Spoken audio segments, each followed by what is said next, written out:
सीमाओं को पार करने वाली अंधभक्तों की दीदी ने 5वीं बार लल्ला को जन्म दिया है।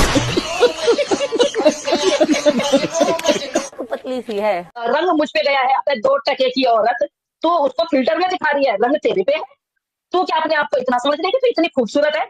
और खबरदार दोबारा ये बात आ गई और 2 टके की औरत लेती भी नहीं है, तो इस तरह बैठी हुई है, इस तरह भाई इतना परेशानी हो गई मुझे, इतना दर्द हो गया मुझे। कौन सा दर्द, कहाँ का दर्द? तेरे को पता भी है कि प्रसव पीड़ा की दर्द क्या होता है? अरे बेवकूफ औरत, बेवकूफ किसी और को बनाइयो, हम लोगों को नहीं। जो लाल साड़ी वाली वहां जो महिला है, वो महिला जो है लप्पू की बहन है, बच्चा उसका है। इसे तो क्या सोच रही है? बाप मत बना, तो हमारे में पाप लगता है भाई, मामा को बाप मत बना। बहुत जब से ये भगोड़ी आई है तब से तो हमारे हिंदुस्तान के गिरगिट भी छुप गए हैं, क्योंकि हमारे बाप का क्या ले रही हूँ? तुम्हारे बाप को मैंने बोल दिया कि सब्सक्राइब करो। तो आज मैं आपको एक ऐसी चौंका देने वाली खबर बताने वाला हूं सीमा हैदर के बारे में, जो आपकी होश उड़ा देगी। और इसके साथ साथ मैं आपको गुलाम हैदर की अपडेट भी दूंगा, जिसको देखकर आपको भी पता चलेगा सीमा हैदर केस में क्या हो रहा है। दोस्तों, जैसे कि आप सबको ये बात अच्छे से पता है, सीमा हैदर ने एक लड़की को जन्म दिया है, लेकिन सोशल मीडिया पर एक खबर बहुत तेज़ी से वायरल भी हो रही है कि ये खबर ये है कि सीमा हैदर ने किसी बच्ची को जन्म नहीं दिया है। वो नाटक किया है सीमा हैदर ने, और झूठ बोला है सीमा हैदर ने सबसे, क्योंकि दोस्तों इसे हिंदुस्तान के अंदर रहना है और इसीलिए इसने बच्चे का जन्म होने का नाटक किया है। दोस्तों, अभी मैं आपको जो वीडियो दिखाने जा रहा हूं उसको देखना आपके लिए बहुत ज़रूरी है। मगर दोस्तों, ये वीडियो दिखाने से पहले मेरी आपसे गुजारिश है, आज का मेरा ये वीडियो पूरा एंड तक जरूर देखिए। ये तो अभी देखिए पर्दे के पीछे क्या क्या चल रहा है वो हम लोगों को पता नहीं है। ये तो सिर्फ हम लोगों को दिखाने के लिए है कि इससे कोई मिलता नहीं है, इससे कोई बात नहीं कर रहा है। अदरवाइज पर्दे के पीछे तो सब इससे बात कर रहे हैं। आशीष चौरसिया का शायद से वो नहीं कर रहे हैं, लेकिन ये जो बंदा है ये तो इसको फ्लैट देने की भी बात कर रहा था। फ्लैट दिखा के भी आ गया था लप्पू को। ये तो इतना तक कह रहा था कि भाई मैं तुझे फ्लैट दूंगा। जो जिस दिन ये लोग वहां गए थे, कोर्ट गए थे शनिवार को, जिस दिन कोर्ट बंद था, उस दिन भी तो ये वही दावा कर रहे थे कि हम कोर्ट में जो है हम मुकदमा करने गए हैं, जबकि ये फ्लैट देखने गए थे और यही ले गया था, यही अपनी गाड़ी यही भेजा था उसके साथ में, क्या बोलते हैं, एपी सिंह जी के साथ में। तो ऐसा कुछ नहीं है, इनका आपस में सब कुछ ठीक ठाक है, सिर्फ हम लोगों को दिखाने के लिए। लेबर रूम की बात जहां तक है, तो एक पराय स्त्री का जहां पे बच्चा हो रखा है, वहां एक पराया पुरुष जाने का तो बिल्कुल ही नहीं बनता है। एक टाइमिंग होती है, लेकिन फिर भी जब डिलीवरी होती है तो पराये मर्द वैसे भी अंदर नहीं जाते हैं। मोस्टली हम लोगों में ऐसा होता है कि उस रूम में कोई पराया मर्द नहीं जाएगा, उनका हस्बैंड जाएगा, लेडी से जरूर जाएंगी। पर जिस तरह से संजय यादव का वहां अंदर रहना, तो आपको लगता है कि ये डिलीवरी, ये सच की डिलीवरी है? ऐसा कुछ नहीं है। इसकी जो ननद है, ननद की डिलीवरी हुई 16 तारीख को, डिलीवरी हो गई थी। इसने क्या बोला कि मैं होली खेलने के लिए बाहर आ रही हूँ। इसको पता था भैया डिलीवरी होगी तो ये हमें बता देंगे आके, मैं यहाँ लेट। और 2 टके की औरत लेती भी नहीं है, तो इस तरह बैठी हुई है। इस तरह तो अभी शुरू शुरू में अगर किसी का प्रसव हो रखा है, डिलीवरी हो रखी है, इतनी जल्दी वो महिला, कोई भी महिला नहीं बैठ सकती है। और दिखाया क्या है कि नॉर्मल डिलीवरी हुई है, तो ये नॉर्मल डिलीवरी में भी स्टिचेस आते हैं। और जिस उम्र में तू है, इस उम्र में तुझे नॉर्मल डिलीवरी हो जाए, कभी नहीं मान सकते हैं हम, कभी नहीं। और जिस तरह की तेरी जो मेडिकल हिस्ट्री है, उसमें पहले तो तेरे को ट्रीटमेंट चाहिए, और तेरे को बोला जा रहा है कि तूने पहले 2 कंसीव करके वो 2 अबॉर्ट कर वो हुए, मिसकैरेज हुए, और तो इतनी जल्दी तीसरा कंसीव करने के लिए तैयार भी हो गई। हमें तो कहीं से ये बात बिल्कुल भी सूट नहीं हो रही है। जिस तरह से जो बातें सामने आ रही है, जिस तरह से हम बात कर रहे हैं, और जिस तरह से जिस हॉस्पिटल की बात चली है, तो मैं उनसे भी पूछना चाहूंगी जिन्होंने बोला कि सरकारी हॉस्पिटल में, आप हमें उस सरकारी हॉस्पिटल का नाम बताएं जो बोल रहे थे कि सरकारी हॉस्पिटल में इसका ट्रीटमेंट हो रहा है। क्योंकि जब सरकारी हॉस्पिटल में ट्रीटमेंट होता है, तो दोबारा से सारे के सारे जितने सारे हम लोगों ने जो करवा रखे होते हैं, टेस्ट करवा रखे होते हैं, प्राइवेट में जाके वो सारे टेस्ट दोबारा से होते हैं। वैसे तो जल्दी से प्राइवेट वाले देते नहीं है, क्योंकि अगर उसकी ओवरीज में उसकी जो पर्सनल, देखिए हर बार हम बोल ही देते हैं, ओवरीज की जो हालत है, उसका यूट्रस की जो हालत है, उसकी बच्चेदानी की जो हालत है, वो हालत को देख के कोई भी ऐसा नहीं बोलेगा उसको कि तो कंसीव कर सकती है, कोई डॉक्टर एडवाइस नहीं देगा। अगर इस तरह से किया है, उसकी ननद आई हुई थी जब वो बड़ी वाली का जो बच्चा हुआ है, बच्चा क्या बच्चा जो भी है, वटेवर, अभी तक सस्पेंस में है, लड़का हुआ है कि लड़की हुई है ये तो पता भी नहीं है किसी को। तो वो हुआ है, वो उसका बच्चा हुआ था, तब से आई हुई है। और ये प्रेग्नेंट थी, जब ये 3rd मंथ प्रेग्नेंट थी भाई, तभी मैंने सबसे बोल दिया था कि भैया वो प्रेग्नेंट है, और इनका जो है आपस में हो गया है कि जो बच्चा होगा उसको इसको दिया जाएगा। तो उसका बच्चा है, इसको कोई फर्क नहीं पड़ता है। जो बंदी ढोल बाजों को देख के नाच रही है, एक प्रसव हो रखी महिला, और वो नाच रही है, उसको तो ढोलों को देख के मतलब ऐसा वो होता उस टाइम पे कि कोई हमारे सामने शोर शराबा ना करे, कोई हमारे सामने ज्यादा भीड़ भाड़ ना हो। वो तो वहां पे बहुत अच्छी तरह बाउंसर वहां लगे हुए हैं, बाउंसर लगाने की क्या जरूरत थी? जिस हॉस्पिटल में बेबी हुआ, बाउंसर लगाने का, भाई बाउंसर लगाने का एक मतलब तो होगा ना, किसी को बाहर के इंसान को नहीं आने देना। कोई ऐसा व्यक्ति ना आ जाए, कोई संदिग्ध व्यक्ति ना आ जाए जो हमारी जो सच्चाई को जान ले।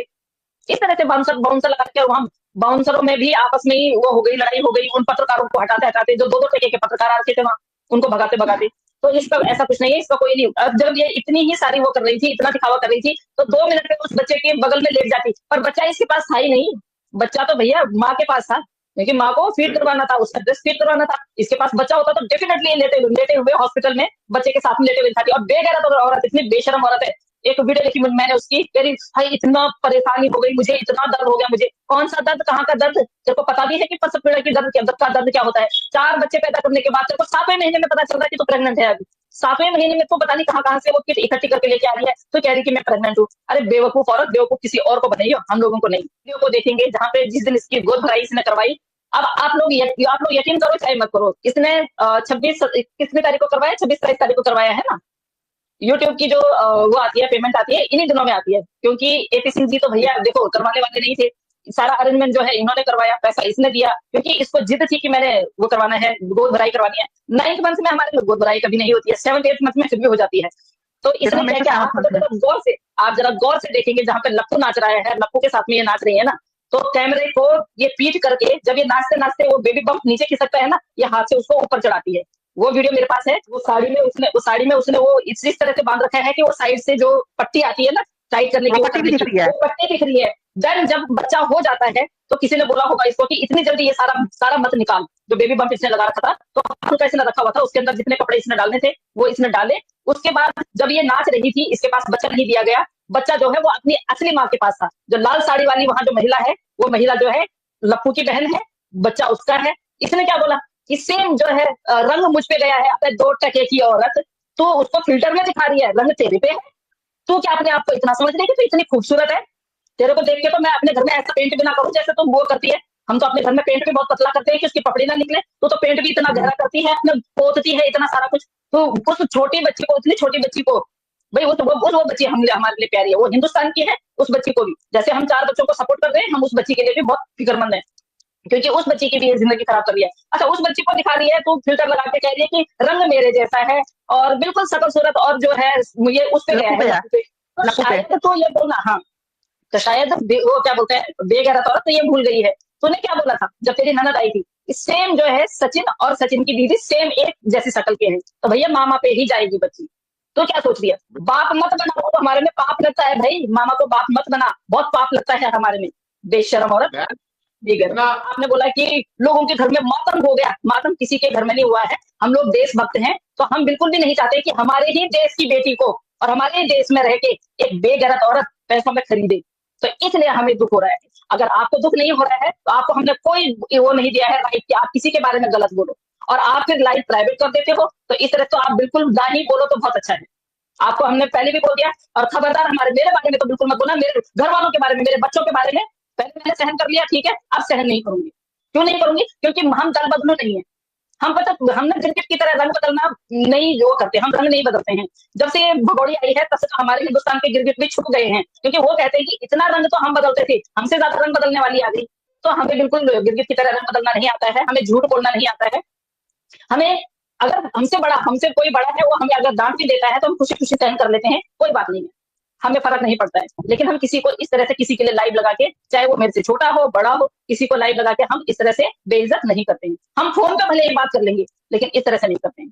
तो जो अभी आपने याद दिलाया, फिर इसलिए मुझे याद आया। तो इस तरह से किसी को अगर आप, चाहे वो आस्था माजी है, चाहे वो किरण बहन है, भले ही हम आपस में डेली बात ना करें या बिल्कुल ही बात ना करें, तो मेरे को कोई अधिकार नहीं है किसी को भी जलील करने का, और वही अधिकार हम आपको नहीं देते। अपने चैनलों से भी बोलते हैं, दूसरे चैनलों से भी बोलते हैं। कितना फंड दे दिया पाकिस्तान वालों ने हमें, जरा बताइए। वो मोहतरमा एक कल बोल रही थी, तो मोहतरमा आप बताइए, पाकिस्तान से हैं आप एक ही हैं यूट्यूबर, आप बताइए कितना फंड मिल गया हमें, कितना चैनल चला लिया हमने। हम ना तो आपकी तरह फंड के लिए काम करते हैं, ना चैनल चलाने के लिए काम करते हैं। हम सिर्फ और सिर्फ उन 4 बच्चों के लिए काम करते हैं। और खबरदार, दोबारा ये बात आ गई, क्योंकि आप लोग नहीं चाहते हो कि पाकिस्तान में वो 4 बच्चे आए। साफ सीधी बात, आप लोगों के बातों से ये पता चलता है कि आप लोग बिल्कुल नहीं चाहते हैं कि वो बच्चे यहाँ से पाकिस्तान आए। अगर ऐसा होता तो आप लोग इस तरह की बातें ही नहीं करते। आप लोगों को चैनल चलाना, यार कंटेंट बहुत सारे हैं, हमें तो नहीं चलाना चैनल। मेरे लिए बोलते हो आप, मैं चैनल चलाती हूँ। पिछले 2 सालों से तो मैं चैनलों पे इनको और चैनल अगर चलाती तो तुम्हारे बाप का क्या ले रही हूँ? तुम्हारे बाप को मैंने बोल दिया कि सब्सक्राइब करो, किसी के बाप को बोल दिया सब्सक्राइब करो, ना तो मैं ये बोलती हूँ कि सब्सक्राइब करो, ना शेयर करो, ना लाइक करो, कभी नहीं बोलती हूँ। और अगर लोग मेरे को देख के अगर सुनने के लिए आते हैं तो उनका बहुत बहुत धन्यवाद। मैं तो उनको यहाँ रखती हूँ जो लोग मुझे सुनने के लिए आते हैं। लेकिन तुम जैसे लोग जो चाचा वो बना के बैठे रहते हो ना चैनल, तो तुम लोग इस चीज के लिए हमें फर्क नहीं पड़ता है। बिल्कुल सही। हमारे देखिए, मैं आपको बता हमारे दूं कि चैनल दो है देखो, और मैं खुद चला, हमने मैं अपने चैनलों को खुद देखती भी नहीं हूँ। 6 लोग रखे हुए हैं हमने। और आजकल तो 2 साल से मेरे जब से ये सीमा हैदर का केस मेरे हुआ है, मेरे तब से मैंने अभी गाने भी डाले हैं, उसमें फ्री फंड की सैलरी जाती है 6 लोगों को, समझे? मेरे मोमिन मलिक साहब को गालियां दे रहे हैं, वो फलाना है, वो फंड खा रहा है। बताइए कितना दिया है तुम लोगों ने उनको? मोमिन मलिक साहब को पैसा कितना दिया है? फिर यूट्यूबरों को बोलते हैं कि यूट्यूबर फंड खा रहे हैं। अरे भैया, कितना पैसा है आपके पास? सही बोला उसने, सीमा रावत ने, जितना पैसा आपके पास है ना वो इकट्ठा करके दूसरा वकील कर लो भाई। अगर तुम्हें मोमिन मलिक सर नहीं जम रहे तो नहीं जम रहे हैं तो करो ना अच्छा वाला, उनसे अंसार बदनी जी से पूछ के। क्या तुम लोगों को पूछ के मोमिन मलिक सर जबरदस्ती आए थे क्या कि मुझे ये केस मुझे दो? अंसार बदनी जी की उनकी अच्छी अंडरस्टैंडिंग है, इसलिए अंसार बदनी जी ने उनको दिया ये केस। गालियां, उनकी माँ बहन को गालियां, उनकी बच्ची को गाली, उनकी छोटी सी बच्ची है उस बच्ची को गाली। मोमिन जी मलिक हाँ दोस्तों, आपने देखा सीमा हैदर को लेकर सरिता जी ने इस वीडियो में पूरी जानकारी दी है और क्या इस केस में चल रहा है। दोस्तों, उम्मीद करता हूँ कि ये वीडियो आपको पसंद आई होगी। पसंद आई तो इस वीडियो को लाइक करें, दोस्तों के साथ शेयर करें। मिलते हैं एक नई वीडियो के साथ, अपना ख्याल रखें।